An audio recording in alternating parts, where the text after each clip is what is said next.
So, hello everyone. Welcome to Jack Joy's Life. So, ang video natin for today ay special homemade ladu. So, ganito kung paano siya gawin. Kinakamay talaga siya.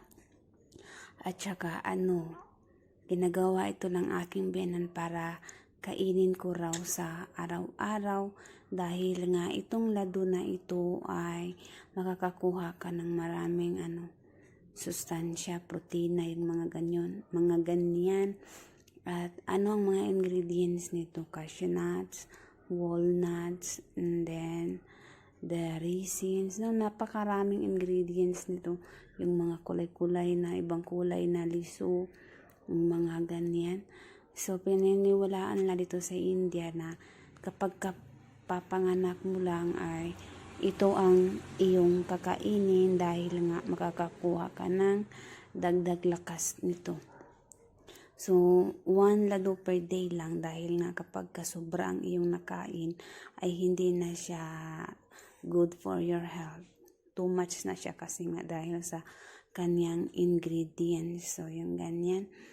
So, ito palang aking biyanan ay kahit na anong pagkain ay ginagawa niya para sa akin at para na rin sa aking anak para mas magiging healthy ang kanyang grandchild. So ito nga, wala talaga siyang, hindi siya napapagod magluto para sa amin. So yung ganyan, palagi niyang sinasabi sa akin, ano bang gusto mong kainin, Joy? So lang ang kung ano yung available sa lamisa. Kasi nahihiya kasi ako na ganyan, magluto ng ganyan. So, siya na yung mag-decide kung ano ang aking kakainin. Mga healthy foods talaga yung mga pinibigay niya sa akin. Pagkagising ko sa umaga ay nakahanda na yung gatas, itlog, at saka yung mga pagkain nito sa India na healthy food. So, yun yung binibigay niya sa akin at nagluluto din siya ng ulam na iba talaga yung para sa akin, yung mga light food lang. Kasi yung sa kanila ay maanghang, mahilig sila sa maanghang. Kaya iniiba niya ang aking pagkain. So masasabi ko talaga na napakaswerte ko. Ay hindi naman ganoon kaswerte. So talagang lucky ako sa pagkakaroon ng Indian in-laws dahil nga napakabait nila sa akin, lalo na ang aking asawa. Of course, kapag ka naman hindi suportado sa iyo ang iyong asawa ay talagang napakalaking problema. So bonus na lang talaga kapag kayong parents ng asawa mo ay nagustuhan ka. So kaya masasabi ko na lucky ako kasi nga naman sila, mabait talaga sila sa akin at hindi naman sila nagbabago kahit na na ako dito, mag 1 year na ako. So yung mga pinakita nila sa akin sa unang araw ko dito ay ganun pa rin hanggang ngayon. So talagang nagpapasalamat ako sa Panginoon dahil nga nagkaroon ako ng in-laws na mababait. So ito na talaga, tinutulungan din yung mother-in-law ko ng aking asawa. So talagang hindi lang nila pinapakita ang kanilang mga face. So ganyan. So talagang itong pagkain na ito ay kinakamay talaga siya. So marami namang mga kutsara dito. Yung mga kagamitan sa kusina. Pero itong pagkain na ito ay kailangan talagang kamayin. So talagang may halong pagmamahal ang pagkain na ito. Pero napakasarap nito at masustansya na pagkain.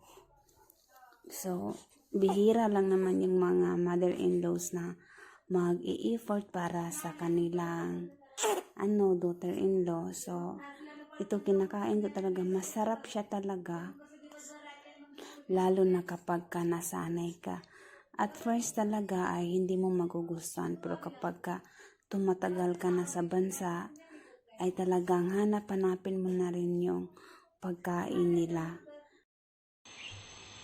So, mauni siya ang gihimo sa kong ugangan nga lado. Lado ni siya sa India. Muni lang tawag lado kani. Pampa-energy daw ni siya. Pampa-energy ito sa mga bagong panganak na babae. So ito siya. So masarap naman siya. Marami itong mga ingredients. At kakaibang lasa nito dahil may hand flavor ito.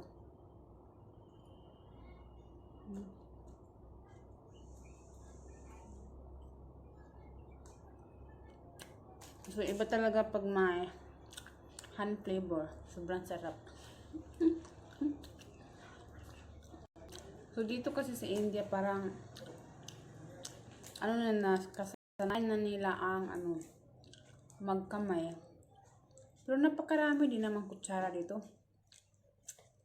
Kutsara, tinidor.